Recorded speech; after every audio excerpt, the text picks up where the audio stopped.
आज आपके साथ होटलों में बनने वाले लच्छे वाले पराठे की बहुत ही कमाल की रेसिपी शेयर कर रहा हूँ। अगर आप मेरे तरीके से लच्छे वाले पराठे बनाएंगे, यकीन करें आपका दिल खुश हो जाएगा, आपके बच्चे खुश हो जाएंगे। बहुत ही क्रिस्पी और मज़ेदार ये पराठे बनने वाले हैं। बस आपने क्या करना है कि इस रेसिपी को फॉलो करना है। तो चलें इसको बनाना स्टार्ट करते हैं। बिस्मिल्लाहिर्रहमानिर्रहीम। 1 किलो में ले रहा हूँ फ़ाइन आटा। ठीक है, फ़ाइन आटा पराठों के लिए बेस्ट आटा है। ठीक है, 1 चम्मच शुगर पाउडर, 2 चम्मच आपने इसके अंदर ग्लूकोज डी शामिल करना है। ग्लूकोज डी जो कि मेडिकल स्टोर पे मिलता है ना, ग्रीन कलर का डब्बा होता है, ये वही वाला ग्लूकोज है। ठीक है, 1 चम्मच नमक का इसके अंदर शामिल करना है। तमाम चीज़ों को अच्छी तरीके से मिक्स करने के बाद 1 कप आपने इसके अंदर दूध शामिल कर देना है। अच्छा, दूध ना इस रेसिपी के अंदर ऑप्शनल है, आप चाहें तो दूध को स्किप भी कर सकते हैं। और अगर आपके बच्चे दूध नहीं पीते तो इस तरीके से चीज़ों में ऐड करके भी आप अपने बच्चों को दूध दे सकते हैं। तो बच्चों को दूध मतलब पिलाने का, खिलाने का ये एक बेहतरीन तरीका है। जो बच्चे दूध नहीं पीते उनको इस तरीके से पराठे के अंदर दूध डाल के उसकी डो बना के उनको पराठे खिला दें। तो इसकी डो जो आपने बनानी है ना, देखें अगर आपके पास टाइम ज़्यादा है, आप इसको ज़्यादा देर तक स्टे पर रख सकते हैं। तो आपने इसको थोड़ा सा सख्त इसकी डो बनानी है, आटे को सख्त गूंदना है। अगर आपने फ़ौरन से ही पराठे बनाने हैं, थोड़ा सा जल्दी बनाने हैं, तो फिर डो थोड़ी सी नरम बनानी है। वैसे तो पराठे थोड़ी सी सख्त डो के ही अच्छे बनते हैं। सख्त डो के पराठे ना दोस्तों क्रिस्पी भी बनते हैं और बहुत ज़्यादा ऑयली नहीं बनते। ये एक फ़ायदा होता है, क्योंकि जब आटे के अंदर पानी ज़्यादा होगा, जितना ज़्यादा पानी होगा उतना ही ज़्यादा आटे के अंदर पराठों के ऊपर आपको घी ज़्यादा लगाना पड़ेगा। 1 से 1.5 चम्मच आपने इसके अंदर घी भी शामिल कर देना है। घी मैंने इसके अंदर इसलिए शामिल किया है कि ताकि पराठे हमारे रबड़ की तरह ना बने। जैसे बाज़ औक़ात आपने देखा है ना, पराठे जैसे थोड़े से ठंडे होते हैं रबड़ की तरह बन जाते हैं, टूटते नहीं हैं। तो घी डालने से ना पराठे आपके खस्ता बनेंगे, यानी कि ठंडे होने के बाद भी ये आपको मज़ेदार लगेंगे। डो मैंने रेडी कर ली है। 25 से 30 मिनट के लिए हल्का सा घी का हाथ लगा के ऊपर इसके पेपर लगा के इसको मैं रख रहा हूँ स्टे पर। उसके बाद हम इसके पेड़े बनाएंगे और फ़ाइन आटे के बारे में भी आपको बताऊँगा। आपके जहन में सवाल है फ़ाइन आटे का। 25 से 30 मिनट आपने आटा गूंदने के बाद इसको स्टे पर रख देना है। कोई सा भी आप आटा गूंद रहे हो, चाहे रोटियों का, पूरियों का, पराठों का, तो इसको गूंदने के बाद स्टे लाजमी दिया करें। आटे को स्टे देना लाजमी होता है। तो अब इसके पेड़े बना लेने हैं दोस्तों। पेड़े आपने बनाने हैं तकरीबन 100-110 ग्राम का। अगर आप ग्रामिश के हिसाब से बना रहे हैं, वेट मशीन है आपके पास, तो 100-110 ग्राम का पेड़ा बना लें।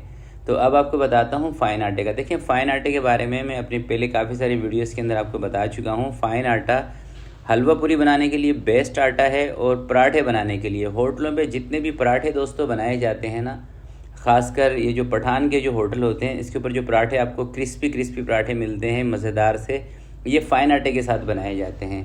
और अब आप पूछेंगे कि ये हमें मिलेगा कहाँ से। देखें, ये चक्की से आपको नहीं मिलेगा, क्योंकि चक्की वाले ये आटा नहीं बनाते, ये मिल के अंदर आटा बनता है। तो ये आटा आपको मिलेगा किसी भी बड़े जनरल स्टोर पे मिल जाता है। हर इलाके में आजकल फ़ाइन आटा मिलता है। जैसे जैसे लोगों को पता चल रहा है कि फ़ाइन आटे से पूरियाँ अच्छी बनती है, पराठे अच्छे बनते हैं, तो लोगों की डिमांड बढ़ती जा रही है। और मेरी एक पिछली वीडियो के नीचे मेरी एक बहन ने कमेंट में पूछा था कि क्या फ़ाइन आटा सेहत के लिए नुकसानदेह तो नहीं है। भाई, नुकसानदेह नहीं है। ये मैदे से फिर भी आपको कम नुकसान देगा, क्योंकि मैदा बिल्कुल रिफ़ाइन होता है और इसके अंदर हल्के हल्के से आपको दाने मिलेंगे। और मैदे के मुकाबले में इसके अंदर इतना ज़्यादा चीड़पन भी नहीं होता, यानी कि रबड़ की तरह नहीं होता ये आटा। और गूंदने में भी आसानी है। मैदा जब आप गूंदते हैं, गूंदते वक्त भी आपको परेशान करता है, क्योंकि दोस्तों मैदे के अंदर ना खिंचाव ज़्यादा होता है। और मैदे के आप पराठा खाएं, पूरी खाएं, तो वो बहुत ज़्यादा हैवी होती है। मगर इस आटे का अगर आप पराठे खाते हैं तो आपको मालूम होगा। अगर आपने कभी नहीं बनाया तो एक मरतबा मेरे कहने पे बना के देखिएगा, इंशाल्लाह आपको मज़ा ज़रूर आएगा। बहुत ही कमाल का दोस्तों ये आटा है। मैं कोई आटे की ब्रांडिंग नहीं कर रहा हूँ, मगर जो सही चीज़ है उसके बारे में आपको बता रहा हूँ। इस आटे की सिंपली आप गूंद के पूरियाँ भी बहुत मज़े की और बहुत नरम नरम बना सकते हैं। तो अब वापस आ जाते हैं पराठों के ऊपर ही, क्योंकि हम ज़रा मैदे और आटे में डिफरेंस करने के चक्कर में लग गए थे। इस तरह से आपने पहले एक दफ़ा सारी रोटियां बनाने के बाद फिर जो सबसे पहले आपने रोटी बनाई होगी ना, उसको आपने निकालना है पतला से बेल के। बीच में उसके अच्छे तरीके से घी लगाना है। कोशिश ये करनी है कि घी दानेदार हो। दानेदार घी के अंदर ना दोस्तों खुशबू भी अच्छी होती है, उसके पराठे वगैरह बनाए मज़े के बनते हैं। और ऑयल के मुकाबले में ना घी के पराठे ज़्यादा मज़े के बनते हैं। और बाज़ार के अंदर कोई भी होटल वाला आपको तेल के पराठे बना के नहीं देता, घी से ही पराठे बनाए जाते हैं। अगर आप शौकीन हैं बाज़ार के पराठे खाने के और आप ये समझते हैं कि भाई जब घर में हम पराठे बनाते हैं बाज़ार वाला टेस्ट क्यों नहीं आता, तो उसकी एक तो बड़ी रीज़न होती है ये वाला आटा, दूसरी रीज़न होती है घी और तेल का फ़र्क। ठीक है, बाकी आगे पकाने का भी तरीका आपको बताऊँगा।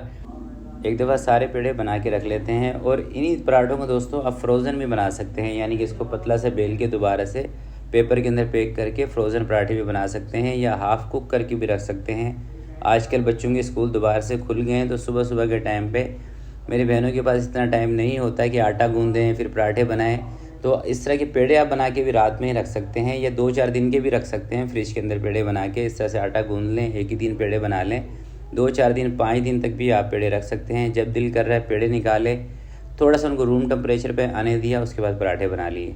यकीन करें अगर आप ये चीज़ें तमाम ऐड करके पराठे बनाएंगे ना, आप दुआएं देंगे मुझे। ऐसी रेसिपी है जो मैं आपके साथ शेयर कर रहा हूँ। तो सारे पेड़े हमने रेडी कर लिए हैं। अगर आपका आटा सख्त हो, आपने आटे को सख्त गूँधा है, तो पेड़े बनाने के बाद फिर आपने दोबारा से इसको स्टे पे रखना है 15-20 मिनट के लिए। अगर आप समझ रहे हैं कि आटा आपका नॉर्मल है, तो फिर आप इसको हाथ के हाथ भी पराठे बना सकते हैं। और अगर आप ये पेड़े बना के फ्रिज के अंदर रखना चाहते हैं 5-6 दिन के लिए, तो फिर आपने आटे को सख्त ही रखना है, अदरवाइज़ फिर ये ना आपस में चिपक जाएंगे। और फ्रिज में रखे हुए आटे के जो पराठे हैं ना, वो ऑयल भी ज़्यादा उठाते हैं। अगर आपने आटे को नरम गूँध के उसके पेड़े बना के रख लिए और फिर आप इसको बना रहे हैं, तो फिर ये ऑयल घी ज़्यादा पी जाएंगे। ठीक है, तो मैं कोशिश ये करता हूँ कि छोटी से छोटी चीज़ के बारे में भी आपको बताऊँ, ताकि एक एक चीज़ का आपको नॉलेज होना चाहिए। अब दोस्तों बात करते हैं पराठे बनाने के हवाले से। देखिए, पराठे जब भी आप पका रहे हैं, एक तो कोशिश ये करें कि तवा घर में वो इस्तेमाल करें जो वज़नी हो। रोटियां हो चाहे पराठे हों, वज़नी तवे के ऊपर, भारी तवे के ऊपर अच्छे बनते हैं। दूसरी आप गलती क्या करते हैं कि अभी पराठे का उठा के डाला तवे के ऊपर पेड़ा, और फ़ौरन से ही उसके ऊपर घी लगाना शुरू कर दिया। भाई ऐसा ना किया करें। जब आटा थोड़ा सा पक जाता है ना, यानी कि हाफ़ कुक हो जाता है आपका पराठा, उसके बाद घी लगाया करें। अगर कच्चे आटे के ऊपर आप फ़ौरन से घी लगा देंगे, तो उससे एक तो पराठा आपका क्रिस्पी भी नहीं बनेगा, और दूसरा बहुत ज़्यादा ऑयली हो जाएगा। और पकाने के लिए दोस्तों आँच का भी आपको बता देता हूँ। अगर आप तेज़ आँच पे पराठे बनाएंगे, पराठे आपके नरम बनेंगे। बहुत ज़्यादा कम आँच पे पकाएंगे तो पराठे आपके बिल्कुल कड़क हो जाएंगे। ठीक है, तो नॉर्मल सी आँच पे आपने इनको बनाना है। नॉर्मल सी आँच पे अगर आप इसको बनाएंगे तो कलर भी अच्छा आएगा और पराठे क्रिस्पी भी बनेंगे, अंदर तक भी पक जाएंगे। अगर तेज़ आँच पे पकाते हैं तो अंदर से थोड़े से कच्चे भी रह जाएंगे, कच्चा आटा रहेगा और नरम होंगे। थोड़ी ही देर के बाद आप देखेंगे ना, जैसे पराठे बना के रखेंगे, थोड़ी ही देर के बाद वो नरम पड़ जाएंगे।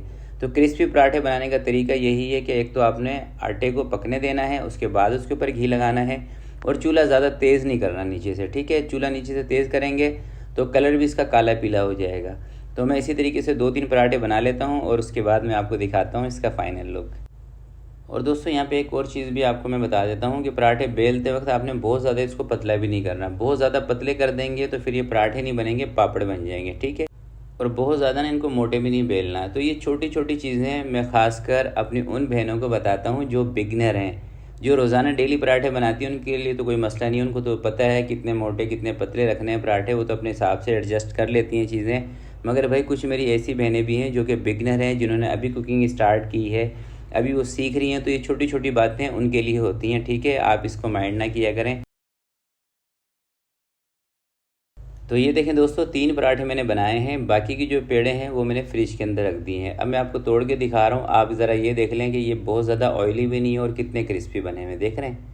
आमतौर पे अगर आप इस तरीके से पराठे को मतलब फोल्ड करेंगे तो ये बिल्कुल नरम सा आपको लगेगा, मगर ये देखें कितने क्रिस्पी ज़बरदस्त पराठे बने हुए हैं। और इसका दोस्तों कमाल ये है, एक तो आटे का कमाल है, दूसरा जो मैंने ग्लूकोज इसके अंदर ऐड किया है ना, उसका कमाल है। अगर ग्लूकोज आपके पास नहीं है तो आपने क्या करना है कि इसके अंदर शुगर पाउडर 2 चम्मच शामिल करना है। हमने 1 चम्मच शामिल किया है ना। अगर आपके पास ग्लूकोज डी नहीं है तो फिर आपने ग्लूकोज डी को स्किप करके 2 चम्मच शुगर का पाउडर शामिल कर देना है। तो आज की वीडियो के लिए इतना ही। उम्मीद करता हूँ वीडियो आपको अच्छी लगी होगी। वीडियो अच्छी लगी तो प्लीज़ इसको लाइक ज़रूर कीजिएगा, और चैनल पर नए हैं तो चैनल को सब्सक्राइब कर लें। आपके चैनल सब्सक्राइब करने से हमें हौसला मिलता है। तो आपसे मिलते हैं किसी नेक्स्ट वीडियो में। तब तक के लिए अपना बहुत सारा ख्याल रखिएगा, अपने वालिदैन का ख्याल रखिएगा। अल्लाह हाफिज़।